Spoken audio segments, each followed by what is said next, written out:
Aproximación a la Gaia Ciencia de Friedrich Nietzsche. Nietzsche redactó el manuscrito de la Gaia Ciencia durante el invierno de 1881-1882. Sin embargo, en una carta dirigida a Lou Salomé, a mediados de 1882, el filósofo escribe que es la obra de 6 años y que contiene todo su libre pensamiento.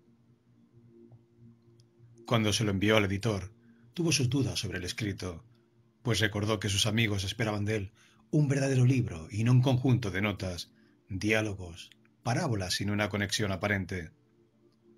Por eso, la Gaia Ciencia no es un libro para ser leído como un tratado, donde cada parte presupone la anterior, sino para divagar, ir de un lado a otro despreocupadamente, pues en él no hay un orden impuesto ni un sentido en su disposición. La obra contiene multitud de temas que, en ocasiones, son tratados a lo largo de varios aforismos seguidos, pero que luego se esconden para volver a surgir otra vez en distintas formulaciones o expresiones, delimitando y dando una forma más precisa a esos temas, con el objetivo principal de quien lo escribe pueda librarse de sus pensamientos, como confiesa el autor en uno de los aforismos. Es un libro que, hablando de cosas del conocimiento, lo hace, sin embargo, en un tono desenfadado, juguetón, dejándose ir por donde le lleva el capricho del pensamiento de su autor. Ese tono ligero se debe, según escribe el filósofo en el prólogo, a que en ese momento de su vida acaba por fin de librarse de una carga que venía arrastrando desde su juventud y que con el paso de los años se le iba haciendo insoportable. El romanticismo, representado sobre todo por la filosofía pesimista de Schopenhauer y la música dramática de Wagner. El pensamiento liberador del filósofo, y que da la clave de lo que es un conocimiento alegre, lo plasma Nietzsche en el aforismo 324, que la vida es un experimento del que conoce, y no una obligación, algo fatídico. Solo así, haciendo la filosofía un conocimiento que nos lleva a regiones desconocidas e inexploradas a través de peligros, de batallas, derrotas y victorias, se puede alcanzar una vida en la que uno puede reír alegremente, con valentía, manteniendo la mirada fija y el paso firme ante los peligros que puedan aparecer en el experimento en que se convierte la propia persona que se dedica a conocer, es decir, el filósofo. Ahora bien, ¿qué significa que la actividad del filósofo haga del mismo un experimento, que considere sus vivencias como un ensayo científico y asimismo como un animal de laboratorio? Respondiendo de un modo que el que conoce no esté sometido a una disciplina o convicción exterior, sino que conozca de un modo libre y sin presupuestos. Es la forma tardía que adopta el espíritu libre, o sencillamente el filósofo, que empezó a liberarse de toda imposición exterior, como la teología, a través del uso libre de la razón.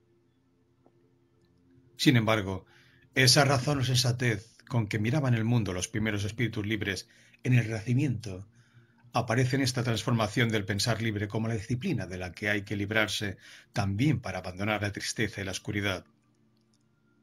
La racionalidad se muestra ante la mirada de Nietzsche no como una forma en la que se describen las cosas de una manera adecuada y exacta. La razón parece más bien una forma subjetiva de organización cerebral que se distingue sobre todo por un elevado grado de disciplina. Esa sensatez que emana de someter nuestra cabeza a una determinada disciplina era lo más apreciado entre los hombres racionales que sólo admitían lo que entraba dentro del sano sentido común y mostraban una hostilidad inusitada contra todo exceso de la fantasía. La ausencia de disciplina cerebral hace que entre en escena la demencia, es decir, el capricho en el sentir y en el pensar, la alegría del sinsentido y lo absurdo. Ahora bien, la demencia, advierte Nietzsche, no se contrapone a la verdad, es decir, a una representación racional que pinta el mundo fielmente, sino más bien a una obligación de pensar, creer de una determinada manera. Esto es, la racionalidad no es más que una convención en el sentir y en el pensar, sin relación con ninguna supuesta realidad. es solo una fe frente a otros tipos de fe. Que la disciplina del cerebro, sea como en los miembros de una comunidad, se lleva a cabo generalmente gracias a su carácter obligatorio. Hay que ser racional o sensato, pues de otro modo se corre el riesgo de ser castigado. Hay que abrazar la fe por deber. Nietzsche asocia esa estructuración cerebral a la conservación de la especie, es decir, la considera algo útil. En esa estructura, todas las pulsaciones aparecen subordinadas a la pulsión del conocimiento, que, sin embargo, no terminan siendo aniquiladas, sino simplemente acalladas, sin posibilidad de expresarse. El que sigue la norma está convencido de que tienen que mandarle. En esto consiste la esencia del creyente. Lo contrario del no creyente, que determina su placer en la autodeterminación, expulsando de sí toda fe, con lo que hace posible la libertad de la voluntad y de espíritu. La fe o la sumisión a la norma implica para Nietzsche un ritmo fisiológico que se resume en la lentitud de los procesos psíquicos. Los que creen ejecutar la danza al ritmo que marca su fe, que los mantiene unidos, de modo que surge una imagen de las cosas idéntica en todos ellos. El no creyente, en cambio, debido a su agilidad mental, no soporta esa lentitud que impone el seguimiento de la norma. Esos hombres son, entre otros, los artistas, que rompen la norma y escapan de la disciplina por su gusto por la demencia, que tiene un ritmo muy alegre. Por tanto, la sensatez o la insensatez viene determinada, en último término, por la fisiología de cada uno, por la que ésta le exige. La seriedad o la alegría, la lentitud o la rapidez de los procesos internos. El prejuicio del que se somete a la disciplina consiste en identificar el pensamiento con la seriedad y en desposeer de todo valor a todo pensamiento que contenga alegría. Es el prejuicio de la bestia negra contra la gaya ciencia. Así, solo es posible reírse de sí mismo cuando uno se libera de la idea de que el conocimiento es una actividad sometida a obligaciones y se alcanza la irresponsabilidad. En este punto la risa encuentra la sabiduría. Ahora bien, esa liberación e irresponsabilidad significa abandonar toda forma de disciplina. La economía de la sensatez produce numerosos mandatos que crean la ilusión de un sentido en la existencia, lo que impide que ésta aparezca como lo que es, algo insensato y disparatado, que provoca la risa de la propia existencia. Al proporcionar a ésta un sentido o finalidad, la razón crea en el hombre la necesidad de encontrar un motivo para vivir, convirtiéndolo, según expresión de Nietzsche, en un animal fantástico en busca de razones, de una seriedad ficticia que diluye toda la alegría propia de lo insensato, de la ausencia de fines y de sentido. Pues la fe en la vida, que crea la moral y la religión, es algo que hay que tomar en serio y de lo que está prohibido reírse en absoluto. La sensatez o la insensatez, como se ha dicho, solo dependen de un ritmo fisiológico y no de ser más o menos realistas, de una proximidad o lejanía de la realidad. Pues para Nietzsche, la conciencia, aparte de ser lo más imperfecto y débil del mundo orgánico, es siempre una conciencia de la apariencia, un soñar despierto. Según una norma, en el caso del creyente, o libremente, en el caso de quien ha alcanzado la irresponsabilidad. Por tanto, detrás de las imágenes que se mueven en nuestra conciencia, no hay nada en absoluto, ninguna X, ningún enigma, como decía Schopenhauer. Detrás de la máscara no vive nadie. Así no hay nada que se contraponga a la apariencia, y lo que se expresa en la apariencia no es una realidad, sino todo el pasado de un ser sensible. La apariencia es lo que actúa y vive, y no nada más que actúe y viva. Conocer se reduce, por tanto, a soñar, a ejecutar su propia danza. Para Nietzsche, lo que permite que el ensueño de cada soñador sea comunicable y universal es su encadenamiento. Así, continúa el filósofo en el aforismo 57, nuestras sensaciones o impresiones de un objeto no contienen nada de realidad, son todas producto de la fantasía, una fantasía que se ha ido formando a lo largo del tiempo, no solo la especie humana, sino también en su pasado como mero animal sin conciencia. Una cosa no es, por tanto, más que el conjunto de consideraciones y valoraciones que se forjan alrededor de una palabra, y nada más, que al fijarse se tornan en esencia, se toman por realidad, pero cuyo origen es la apariencia y la ilusión. Nietzsche constata entonces el carácter ilusorio de todas nuestras representaciones.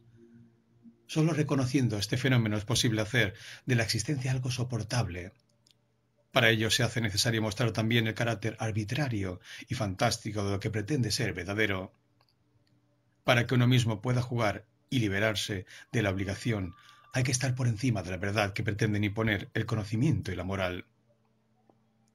En cuanto al primero, dice Nietzsche que el intelecto se limita a crear errores. Algunos de ellos se transmiten por herencia. Por tanto, la fuerza del conocimiento no puede residir en una verdad, sino en la edad que tenga ese error producido por el intelecto, su grado de asimilación y que se haya constituido en una condición de vida. Así, lo que se tiene por verdadero no es otra cosa más que una representación muy antigua que se ha ido formando a lo largo de la existencia de la especie y de lo orgánico en general. Además, todas las nociones lógicas que propone el conocimiento como reales son fruto del engaño que supone atributos en el mundo y en el hombre, que sólo tienen su origen en las pulsiones, como la idea de permanencia, sustancia, causa, efecto, etc. La propia filosofía llegó a ver que todo el universo de la lógica tiene su nacimiento en las pulsiones, en el reino de lo ilógico. Con el descubrimiento de este origen, quedaron en entredicho las propiedades que el conocimiento atribuía al hombre, como el hecho de que la razón fuera algo autónomo y que tuviera su origen en sí misma. La lucha intelectual se convirtió así en ocupación, estímulo, profesión, deber, dignidad. Y la fe o el examen en un poder. El que las pulsiones quedaran organizadas de tal manera que todas se supeditaran al instinto del conocimiento es lo propio de la actividad de la moral, pues valora y ordena las diversas pulsiones. De este modo, describir el mundo según las categorías lógicas no es más que un modo de fantasear, como otro cualquiera que ayuda a mantener un cierto tipo de vida. Pero el mundo, para Nietzsche, no es nada lógico ni moral, sino que es un auténtico caos, en el sentido de que carece de forma, de estructura, de orden. Pensar el mundo bajo las categorías de la lógica es concederle atributos que no tiene, es crear un mundo imaginario, pues el universo, según Nietzsche, no es ni un ser vivo, ni una máquina diseñada con una finalidad, y donde están ausentes toda causa y toda meta. Tampoco es ni bello ni perfecto, pues no entra dentro de nuestros juicios estéticos o morales, ni tiene ley alguna, ni sustancia, ni materia. Concebir el mundo con un sentido significa para el filósofo pensarlo desde el presupuesto de la existencia de Dios. Por eso no basta para alcanzar la liberación o la alegría en el saber anunciar la muerte de Dios, sino que hay que destruir también las consecuencias implícitas de la noción de Dios. La muerte de Dios es uno de los principales temas considerados en este libro. La lucha de los espíritus libres contra la autoridad religiosa se venía librando desde siglos antes de que Nietzsche emprendiera su propia batalla contra la religión. Varias son las figuras que toma el combatiente antirreligioso. El filósofo de la naturaleza del Renacimiento, el libertino erudito de la época barroca y el filósofo, le philosophe, que surge con el siglo de las luces. A lo largo de toda esta guerra, llena de escaramuzas, emboscadas e incursiones, el bando antirreligioso siempre ha izado el estandarte de la razón. Este era el instrumento por excelencia usado para examinar las creencias y los dogmas religiosos, que se iban desvaneciendo a medida que eran iluminados por las luces de la razón. Nietzsche constata, por tanto, un proceso histórico de la inteligencia europea que sin cesar iba dejando sin argumentos racionales a cualquier idea de religión, al tiempo que iba desdivinizando diferentes aspectos de la existencia. Nietzsche pensaba que la victoria sobre la religión era incompleta, pues, aunque se hubiera negado la existencia de Dios, Su larga sombra seguía extendiéndose sobre los espíritus modernos de Europa. La muerte de la divinidad aparece en el pensamiento nietzscheano como el mayor de los acontecimientos recientes de la historia europea, y es consecuencia de la propia educación europea, que se ha fundado principalmente sobre la noción de verdad. La filosofía medieval intentó aunar la fe y la razón para dar una explicación racional de todas las creencias religiosas. Sin embargo, esa razón que quiso fundamentar la fe se fue haciendo cada vez más exigente, más fina y penetrante, y terminó por desgarrar todo el suntuoso velo de la creencia que había tejido la propia razón. Después de esto, se consideraron la fe y la razón como actividades contrarias e incompatibles. La razón terminó prohibiendo la mentira de la creencia en Dios. Se ve lo que verdaderamente ha vencido al Dios cristiano. La moral cristiana misma, el concepto de veracidad entendido en un sentido cada vez más riguroso. Que la guerra contra el cristianismo no ha terminado, que la muerte de Dios no se ha llegado a consumar en el espíritu europeo. Nietzsche lo expresa de varias maneras en este libro que el lector tiene entre sus manos. Así, en Nuevas Luchas, el filósofo escribe que, aunque el Buda haya muerto, su sombra sigue proyectándose en numerosas cavernas. Es necesario, pues, vencer la sombra de Dios. En El hombre loco, un demente entra en un mercado buscando a Dios y constata que ya ha muerto. Sin embargo, observa que el anuncio de esta muerte es demasiado prematuro y que nadie entiende su verdadero significado, pues las hazañas necesitan tiempo, también después de hechas, para ser vistas y oídas. Por último, en Lo que sucede con nuestra jovialidad, la noticia de la muerte de Dios aparece más que como un final, como el comienzo de un largo y azaroso viaje para los filósofos y los espíritus libres, pues ante ellos se abre un nuevo mar. El significado de la muerte de Dios se comprende mejor si se relaciona con el problema del valor de la existencia. Para Nietzsche, la fe cristiana y la fe metafísica implican, al establecer un mundo suprasensible, una desvalorización de nuestro mundo sensible, es decir, una negación de la existencia sin más. Sin embargo, el haber negado a Dios no significa que el hombre se haya liberado de lo fatídico y haya encontrado la libertad, afirmando con ello la existencia. Nietzsche analiza el caso de Schopenhauer, el primer filósofo alemán ateo, confeso e inflexible, según él. A pesar de su ateísmo declarado, Schopenhauer continúa en la tradición de la moral cristiana a la hora de valorar la existencia, pues, aunque rechaza lo divino y el sentido de la existencia, ésta sigue siendo algo oscuro, terrible, que ha de ser negado. Borrar la sombra de Dios, consumar su muerte, significa entonces destruir también la perspectiva del ascetismo cristiano que se halla implícita en la moral y en la ciencia, cuyo valor supremo es la veracidad, la verdad a cualquier precio. Supone, por tanto, acabar de aceptar el hecho de que no hay verdad ni sentido en el mundo, pues esto, que a primera vista puede parecer terrible, es la condición para crear el mundo y a uno mismo en libertad, sin la carga del deber. El conocimiento de que todo es error e ilusión no lo pudo soportar Schopenhauer y le dio pie para negar nuestro mundo como también lo había hecho el cristianismo. Pero la constatación de que no hay verdad también abre la posibilidad de llegar a ser lo que es uno mismo, de crearse a sí mismo en tanto que ha desaparecido toda obligación exterior transmitida por la tradición. Una vez que se ha enterrado la fe, todo lo que sobre ella estaba construido ha de derrumbarse. Este es el sentido de la consumación de la muerte de lo divino, y en lo divino está también incluida la razón que mató a Dios.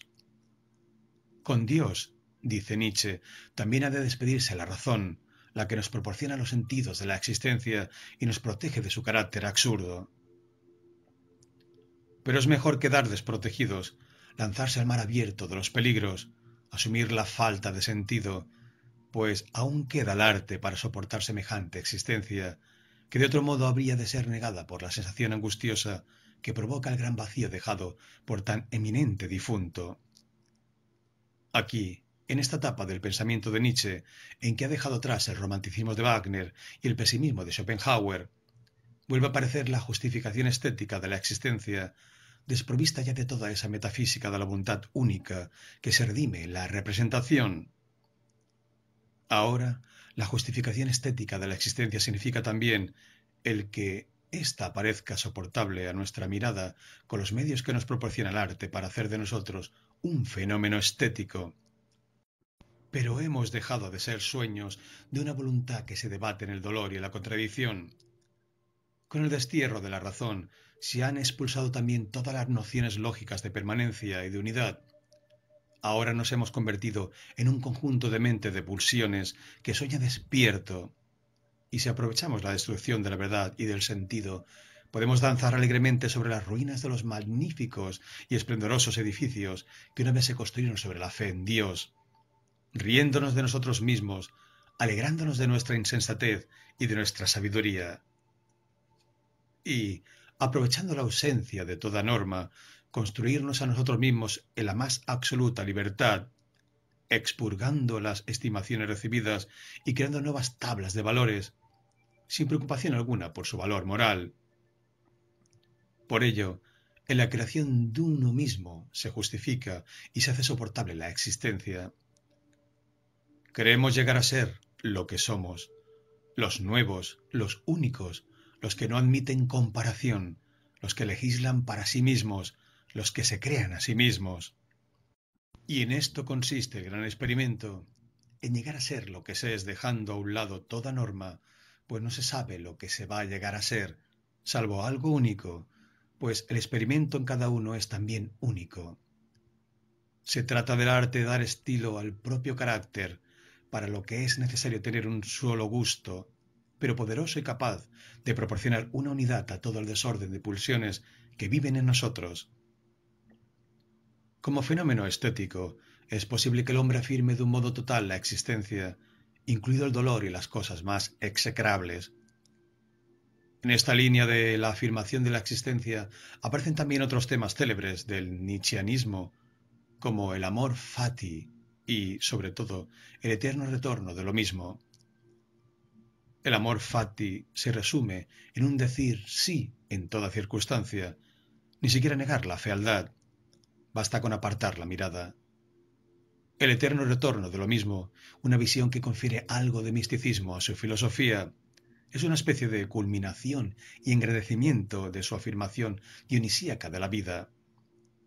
No solo afirmar en cualquier circunstancia, sino que esa afirmación, en virtud de la vuelta eterna de las cosas, se hace ella misma eterna.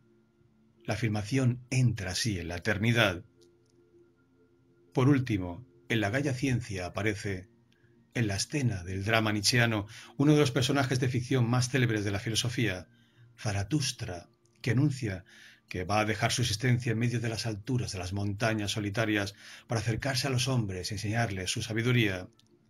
Pero Zaratustra, que surgió en sus paseos por la Riviera en el invierno de 1881-82, va a añadir mucha pasión y lirismo a las ideas que fueron expresadas por primera vez en la Gaia Ciencia, dejando a un lado ese tono sereno y alegre en medio del cual nacieron. El librepensador deja paso al poeta y al visionario.